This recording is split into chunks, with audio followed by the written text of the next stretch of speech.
7번을 통해서 강의를 하겠습니다. 그러면서 지난주에 우리 성모님께 제가 처음으로 숙제 하나를 내었는데요. 무슨 숙제인지 아시죠? 숙제를 하셨습니까? 이쪽 줄 숙제를 하셨습니까? 뭔지 잘 모르죠. 로마서 8장을 읽고자 하루에 한 번씩 또 못 읽으면 일주일에 한 번, 오기 전에도 읽자라고 하는데 숙제를 반 정도를 했는지 모르겠습니다만은 숙제를 오늘은 이쪽에 창대석의 예를 많이 했는데 다음 주에는 제가 이름을 불러가면서 예를 들면 김세영 집사님 숙제했습니까? 이렇게 물어볼 겁니다. 그러면 예, 아니요라고 대답하시고 난 숙제 안 한 성도구나 라고 했으면 좋겠고요. 다음 주 오실 때는 여기 숙제를 다 해서 오시기를 바랍니다.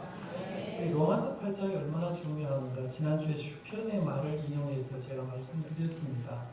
만일 성서를 반지에 비긴다면 로마서는 그 보석이며 로마서 8장은 그 보석에서 가장 반짝이는 부분이다라고 했어요. 가장 이해하기 쉽게 로마서 8장의 가치를 얘기하면서 성경 말씀을 반지에 비한다고 하면 로마서는 반지에 있는 보석이고 반지에서 반짝 빛나는 부분이 로마서 8장이다라고 말씀드렸는데 그만큼하게 로마서 8장이 귀하다고 얘기를 하는데도 불구하고 우리 안 읽고 묵상하지 않고 우리 것으로 만들지 않는다고 하면 그 로마서 8장도 의미 없는 말씀이 되기 때문에 날씨가 굉장히 무덥잖아요. 또 휴가철이지만 하루에 제가 읽어보니까 5분 정도니까 한 번 읽어요. 아마 좀 천천히 읽은 분도 10분이면 충분히 로마서 8장 한 번 정도 읽을 테니까 일주일에 최소한 한 번 이상은 읽어주시기를 바랍니다. 로마서 8장은 변화시키는데요. 지난주에 제가 말씀드렸습니다마는 믿음이 흔들리는 사람들 로마서 8장 읽어보면 확실한 믿음이 생길 겁니다. 하나님의 사랑이 의심스러운 자는 하나님의 사랑을 확인하게 될 거고요. 마음에 정욕이 발동하는 자는 정욕이 사르그져갈 거고 성령의 은혜가 의심나는 자는 성령의 이끄심을 느끼게 될 겁니다.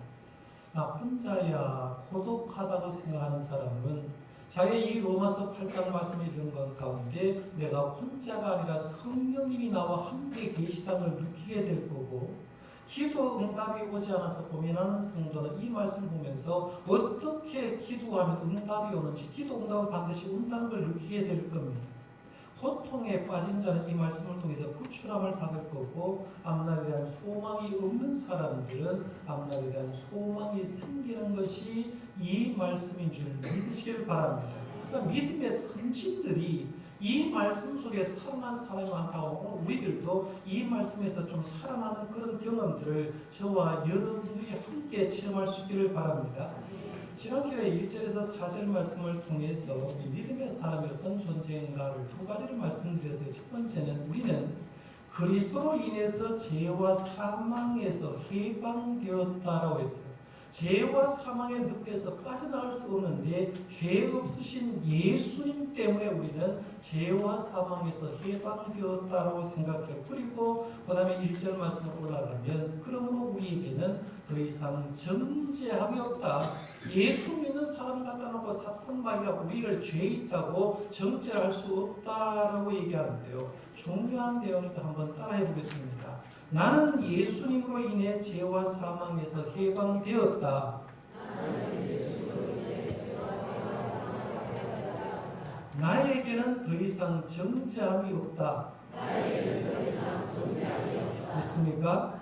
분명히 믿으셔야 돼요. 우리는 그리스도 예수로 인해서 죄와 사망에서 해방되고 나에게는 그 어떤 사탄과 어떤 사람도 나를 정죄할 수 없다라고 얘기했습니다. 그러면 죄와 사망에서 해방되고 정죄를 받지 않은 우리들은 그러면 이 땅을 살아갈 때 어떻게 살아야 되는가 하는 그런 문제가 생기죠. 그래서 이 세상의 사람들은 오늘 성경 말씀에 보면 사도 바울은 세상에는 두 종류의 사람이 있다라고 얘기했어요. 첫 번째는 오늘 설교 제목 그대로 육신을 쫓는 사람이 있다라고 했어요. 이걸 성경 말씀 보니까 육신을 따르는 사람이다라고 했어요. 그래서 오늘 말씀에 보면 육신을 따르는 자는 육신의 일을, 영을 따르는 자는 영의 일을 생각한다라고 말하면서 육신을 쫓는 사람이고, 또 한 부류의 사람들은 성령을 쫓는 사람이 있다는 겁니다. 이 세상에 모든 사람을 갖다 놓으면 이 사람은 육신을 쫓는 사람이든지 성령을 쫓는 사람이든지 두 부류로 나눌 수 있다고 볼 수가 있는데요. 그러면 하나님이 처음 사람을 만드실 때에 어떤 재료를 가지고 만들었는가 한번 볼 수가 있는데, 창세기 2장 7절 말씀에 보면 이렇게 두 가지 재료를 소개합니다. 여호와 하나님이 땅에 흙으로 사람을 지으시고 생기를 그 코에 불어넣으시니 사람이 생명이 된지라라고 이렇게 말하고 있습니다. 여기 보면 사람에게는 두 가지 재료를 사용했다라고 하는데, 첫 번째 재료가 뭡니까? 하나님이 땅에 흙으로 통해서 사람을 만들었다라고 합니다. 흙은 물질이 아닙니까? 하나님께서 창조하신 그 흙을 가지고, 물질을 가지고 사람을 만드셨는데, 오늘 하나님의 형상을 담은 우리의 몸처럼 하나님께서 잘 빚으셨다는 겁니다. 두 번째 흙으로 사람을 만들어 놓고 두 번째 재료를 사용한 게 뭐냐면 생기를 사용하셨다라고 얘기합니다. 즉 생기, 하나님의 영으로 사람을 창조하셨다는 거죠.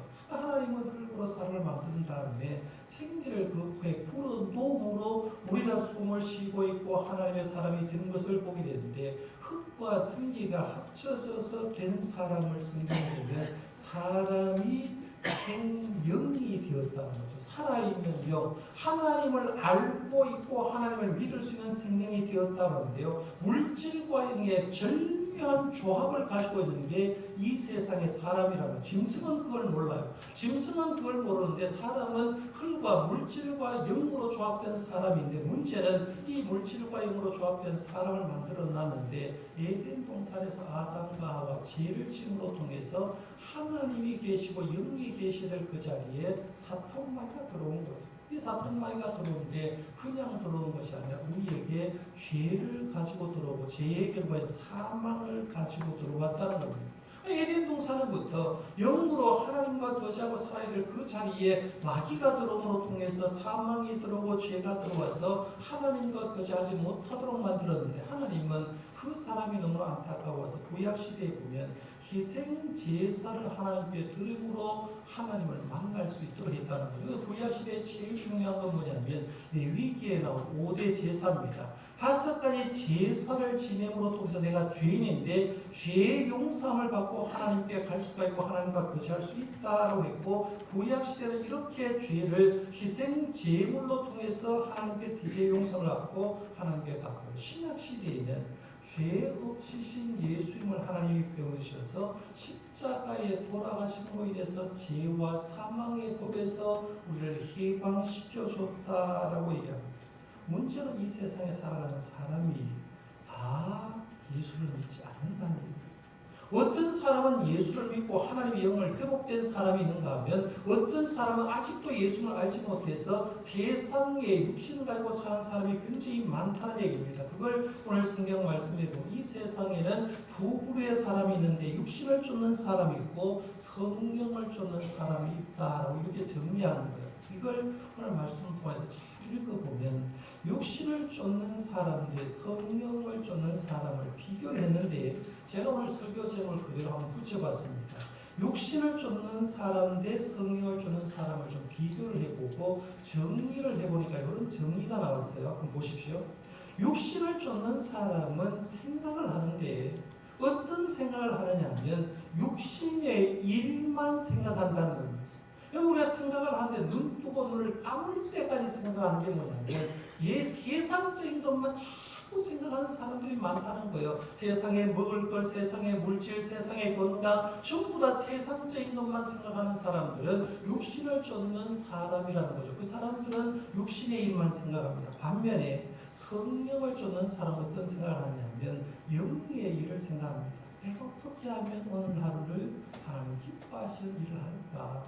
내가 어떻게 하면 하나님께 영광을 돌릴까? 오늘은 어떤 일을 해서 하나님께 기쁨을 드릴까라는 것을 영을 생각한다는 거죠. 영의 일을 생각한다는 거예요. 그러면 육신을 쫓는 사람들의 생각의 결과는 뭐냐면 사망이라는 거죠. 영원한 죽음입니다. 이 세상에서부터 하나님과 관계가 이미 단절되었는데 하나님과 떠나는 순간 이 세상에서 결국에는 영원한 죽음, 지옥으로 갈 수밖에 없고 성령을 쫓는 사람은 항상 주님 기뻐하는 일만 하기 때문에 그에게 주어지는 건 뭐냐면 이 땅에서부터 영원한 생명이 주어지고 평안한 마음이 주어지는 우리가 왜 예수를 믿자라고 얘기하면 예수 믿으면 첫 번째 오는 게 이 복이거든요. 평안의 복이에요. 예수 믿으면 영원한 생명의 복을 얻기 때문에 예수 믿자라고 하는데 성령을 쫓는 사람들은 이렇게 생각하는 결과가 생명과 평안이라는 얘기입니다.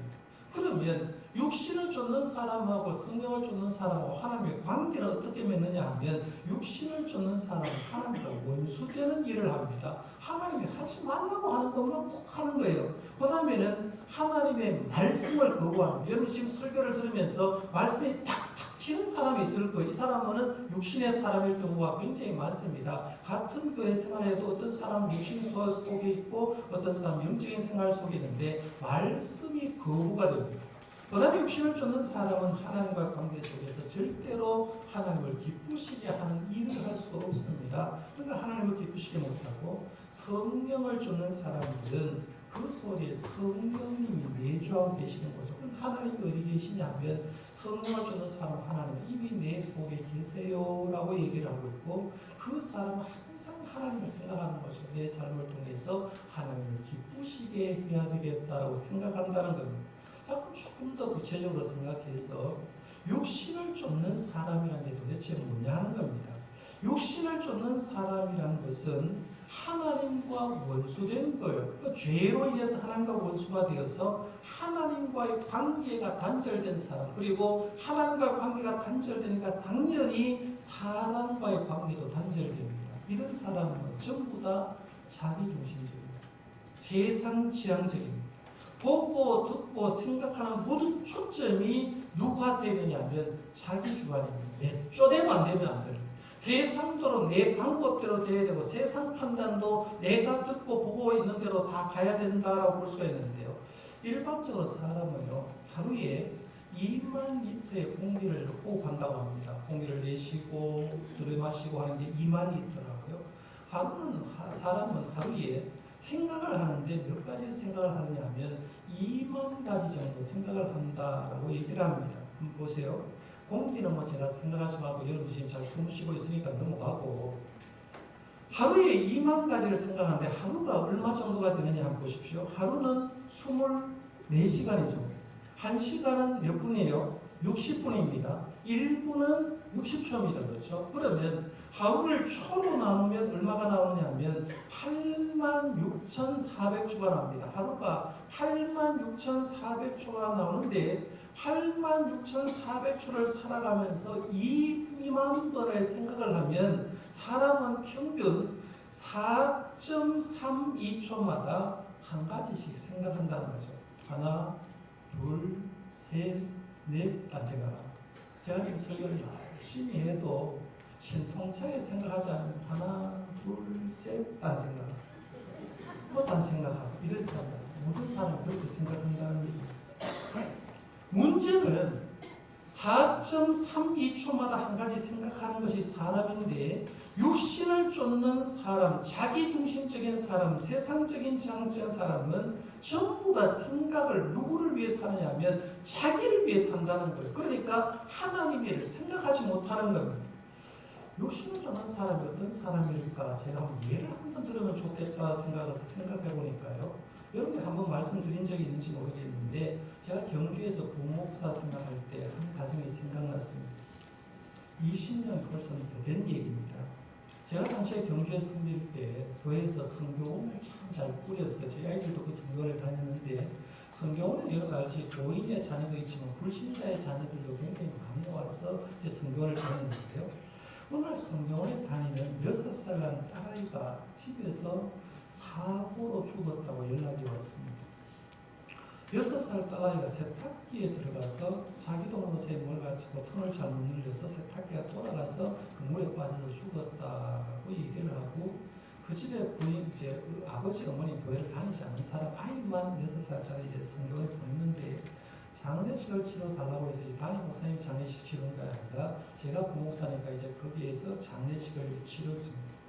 지금의 여러분들 화장장 가도요, 참 깨끗하게 해놨습니다. 그런데 20년 전에 화장장 그렇지 못한 데가 많아요. 지금 경주도 새롭게 이제 화장장을 굉장히 잘 만들었지만, 옛날에는 이 경주의 화장장은 화구가 2개밖에 없어요. 불 들어가기 2개입니다. 불 들어간 게 2개인데 그 불도 자동 시스템으로 되는 게 아니라요, 사람이 이렇게 밀어 넣어야 됩니다. 그래서 불판이 예를 들면 이렇게 이제 불판을 앞으로 쭉 끄집어 내야 돼요. 이 불판이 진흙으로 만들었어요. 진흙 불판 위에 바늘 얹어놓고 다시 집어넣어서 불을 붙이면 이제 한 사람을 화장하는 겁니다.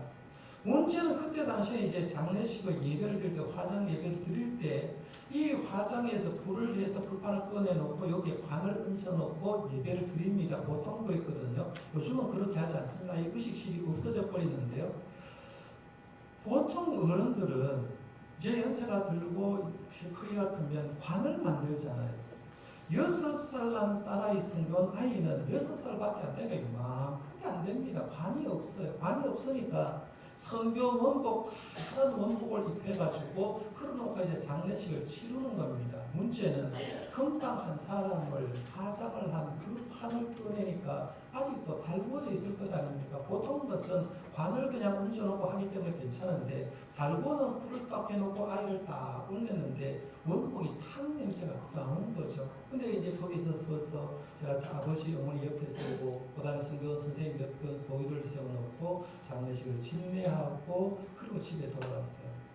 장례식을 여러 번 진례하지만 6살 아이 사고로 인해서 죽은 거 장례식 치르니까 굉장히 가슴 아팠습니다. 그렇게 해서 이 시간을 보냈는데, 한 달쯤 지났더니만 그 집에 집 주인도 교회 다니는 사람이 아닌데 교회에 찾아왔어요. 교회 찾아와서 하는 말이 뭐냐, 목사님 우리 집에 내가 겁나서 들어가지 못하니까 우리 집에 가서 좀 예배 한번 드려보십시다 라고 얘기하면서 자기 집에 겁나서 못 들어가겠다는 겁니다. 왜 겁나서 못 들어가냐라고 하니까 그 집에 또 사건이 하나 생겼는데, 그 사건이 뭐냐면 6살 난 선교원 아이가 죽었는데 한 달 뒤에 또 그 집에서 사고가 났는데, 성경은 딸아이 죽은 아이 아빠가 남아있던 어머니, 그 아이 엄마죠. 자기 부인 죽여버리고 3살 난 아이를 또 죽여버린 거. 이게 2번 뉴스에 나온 사건입니다.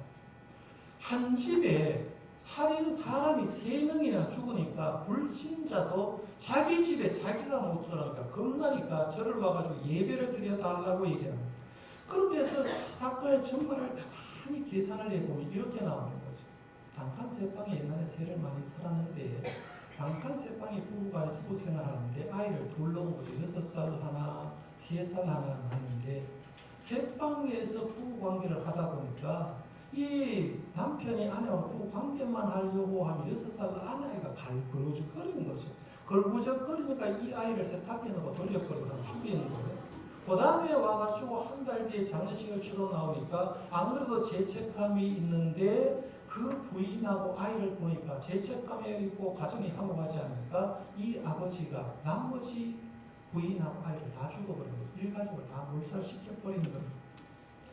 제가 그걸 경험하면서, 야, 이게 사람의 모습이냐.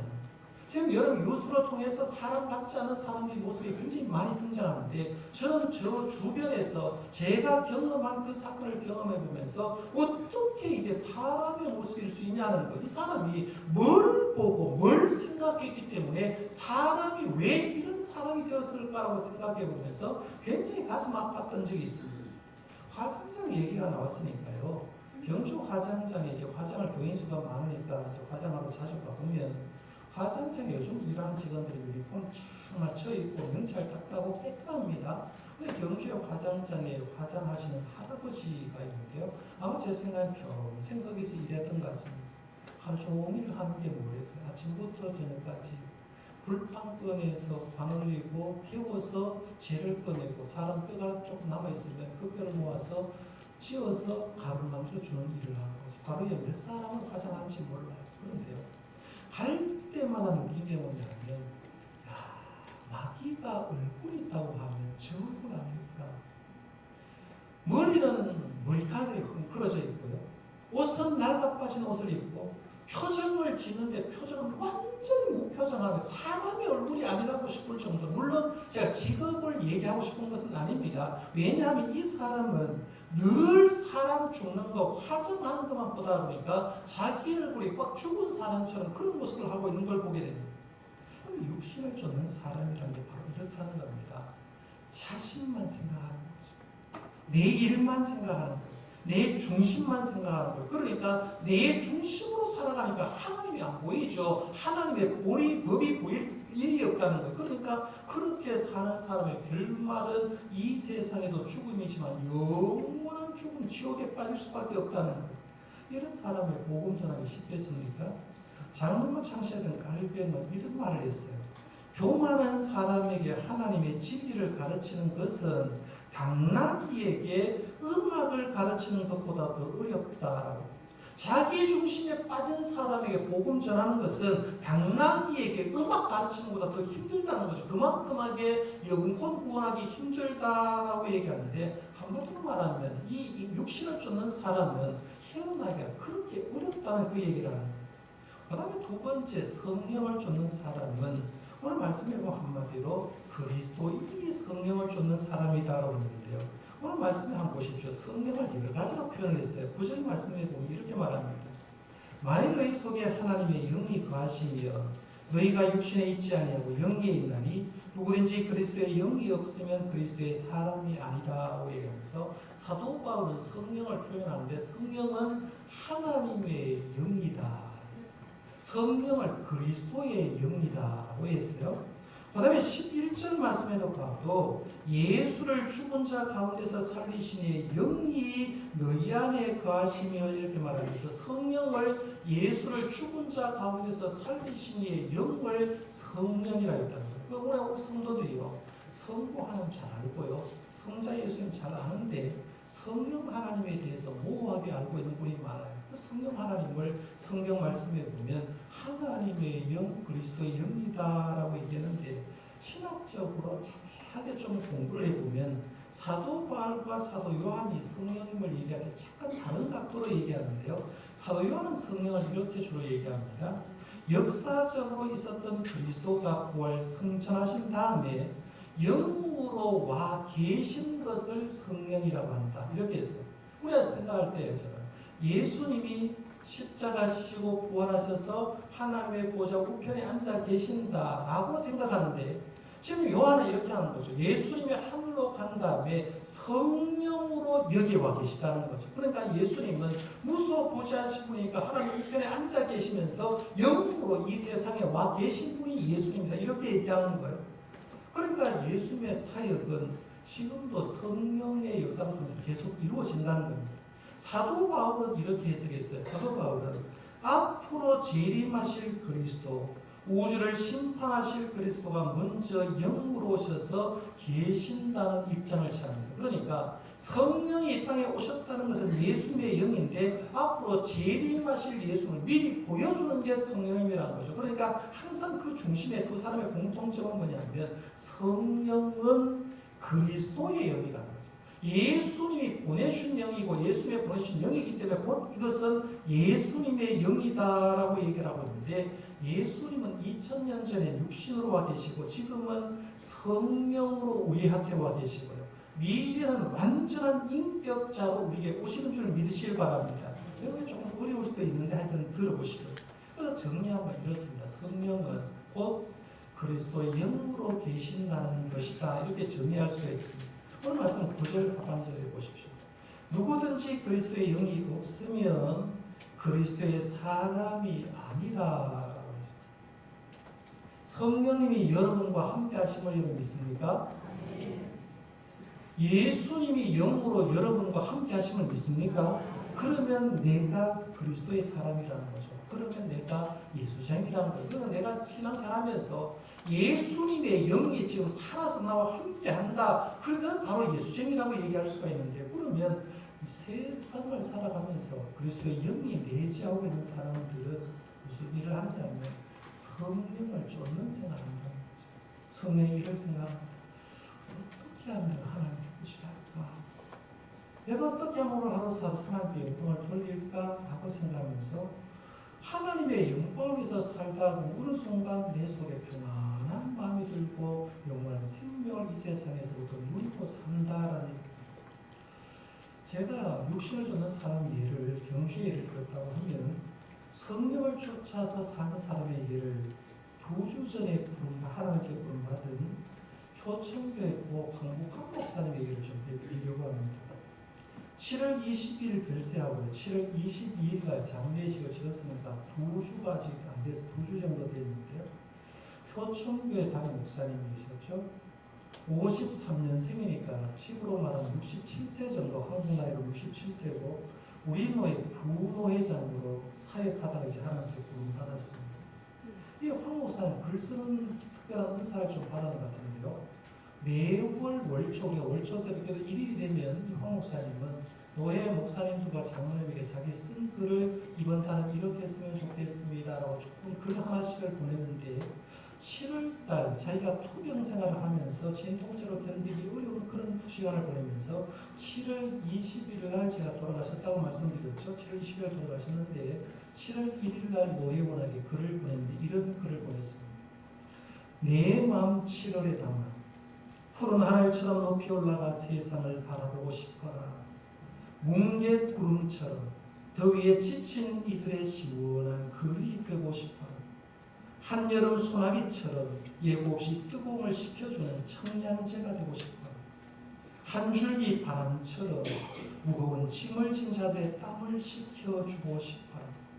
뜨거운 햇볕처럼 인생의 가을에 알곡을 맺도록 용기를 주고 싶어라. 반짝이는 별처럼 삶의 의미를 잃어버린 사람에게 소망을 불어넣고 싶어라. 맛을 잃은 세계의 소금처럼 녹아져 살만 나는 세상을 만들고 싶어라.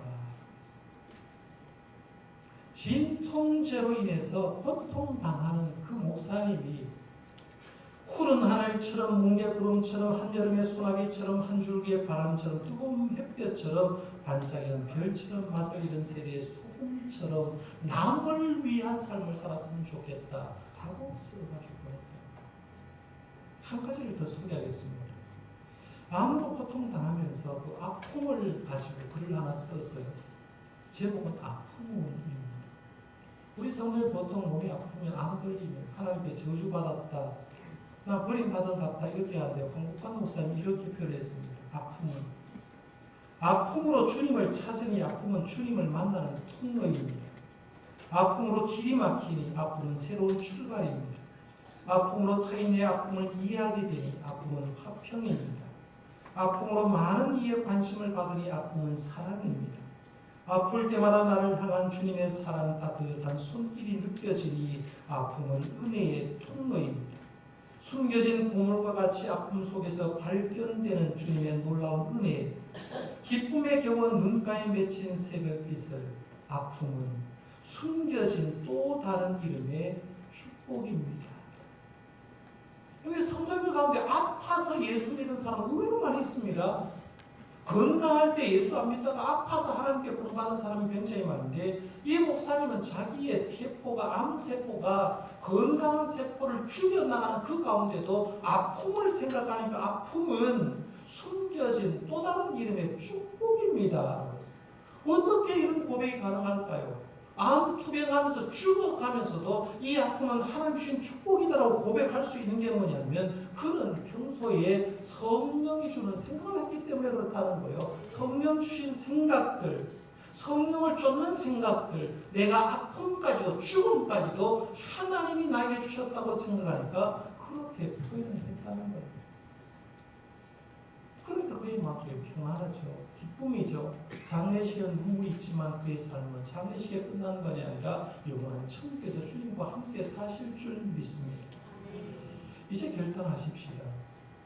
이제 저와 여러분의 마음의 조정권을 누구에게 내주겠습니까? 육신에게 마귀에게 내주겠습니까? 여러분 아침에 눈 뜨고 한번 생각해 보십시오. 지금 뉴스를 트고 뉴스를 마지막 마칠 때까지 여러분이 보는 텔레비전 뉴스에 내 영에 도움되는 내용이 있습니다. 여러분의 영화에, 여러분이 보는 책에, 여러분이 생각하는 것에 과연 하나님의 영광을 위해서 있는가 한번 생각해 보면 내가 지금 내 마음의 조정권을 누구에게 내어주고 있는지, 육에 내어주고 있는지, 아니면 성령님에게 내어주고 있는지 한번 물어보라. 아니면 내 마음의 조정권을 성령님께 내주고 있습니다. 아침에 눈 뜨고 하나님, 오늘도 생활 주셨는데 내가 이걸 어떻게 살까요? 내가 오늘 하루를 마감하면서 하루를 정리하면서 내가 하나님 앞에 잘못했는데 주님 나를 용서하시고 오늘 평안한 잠을 자고 내일 또 새롭게 하나님의 영광에서 살게 해주십시오라고 마감도 하나님께 내주겠냐 하는 거죠. 저는 바라기는 우리가 1절부터 시작해서 11절 말씀까지를 정리해보면 이런 겁니다. 이제 우리는 그리스도로 인해서 죄와 사망에서 해방되었고 이제 우리에게는 더 이상 정죄함이 없다면 이제는 우리의 삶에는 주님 기뻐하는 일에만 초점을 맞추기를 바랍니다. 눈 뜨고 눈 감을 때까지 주님의 기뻐하는 일만 초점을 맞추고 주님의 기뻐하는 삶을 살아서 이 세상에서 참다운 평강과 영원한 생명을 누리고 살아가는 저와 여러분들 되시기를 바랍니다.